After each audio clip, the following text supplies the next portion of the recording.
Hello, everybody, and welcome to a special edition of Inside Sports, looking at COVID-19, the 2020 crisis.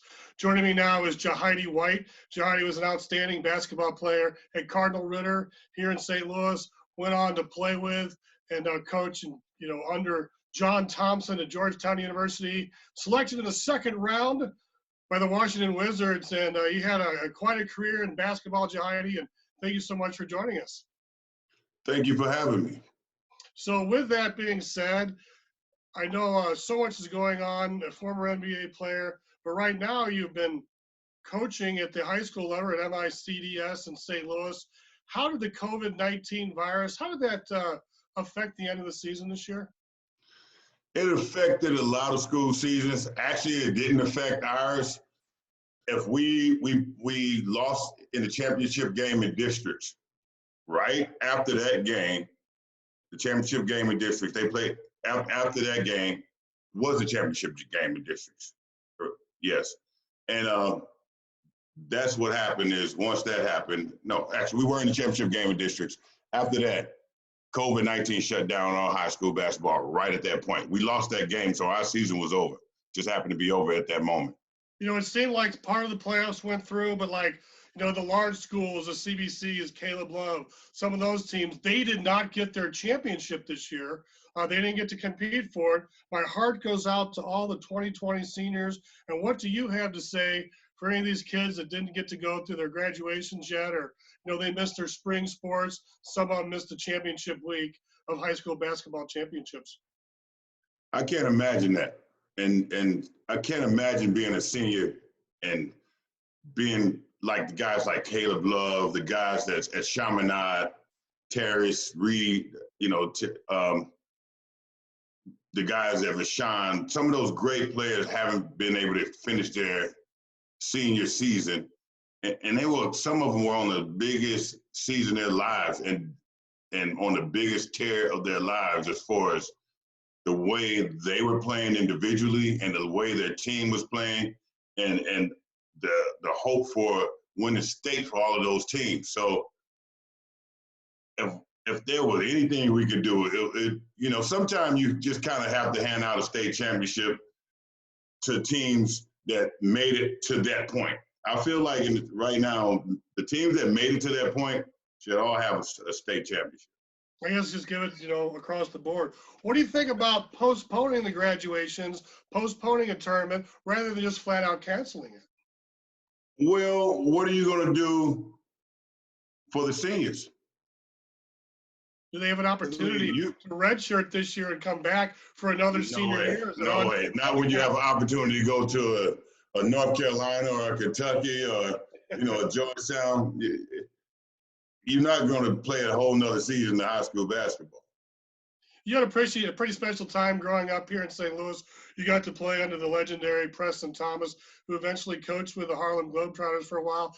Yourself, Lauren Woods, Chris Carrawell, all from Cardinal Ritter, winning state championships, going on to big-time D1 schools, all being drafted in the second round of the NBA. I think your era, followed by Larry Hughes, really helped put St. Louis on the map in high school basketball.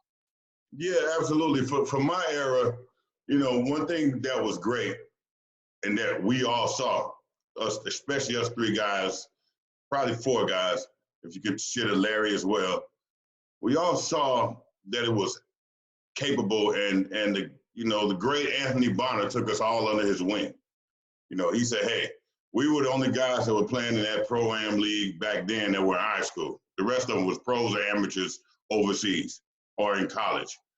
And he would put us on his particular team.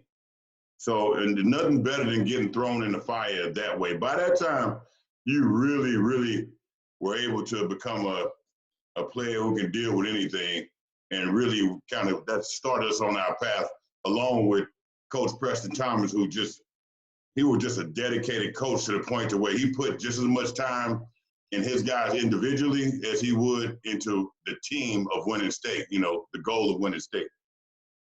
So you had the opportunity to play with Allen Iverson under the great John Thompson. There's been prior epidemics across the world. In crisis situation, what did Coach Thompson tell you guys, and How did he keep you guys in line and looking forward? Coach Thompson had a funny way of doing things. To where one thing about Coach Thompson is his main focus was making sure all his teammates, all his players had a common goal.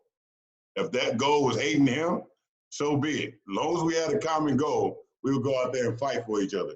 You know, you couldn't be a soft guy playing for Coach Thompson. He was one of the toughest coaches I ever played for. And I thought Coach Preston Thomas was pretty tough. Coach Thompson was very tough. But one thing he also taught you a lot about the game of basketball and just as much about the game of life. He would take about 45 minutes every practice, put us in the bleachers, and we would have to talk about some current event, something about being a man. Probably sometime he had to give everybody a tie. We would have to learn how to tie a tie. This is the middle of practice.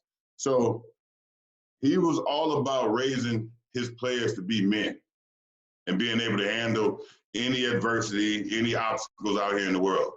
You had a pretty special time in Washington towards the end of your career.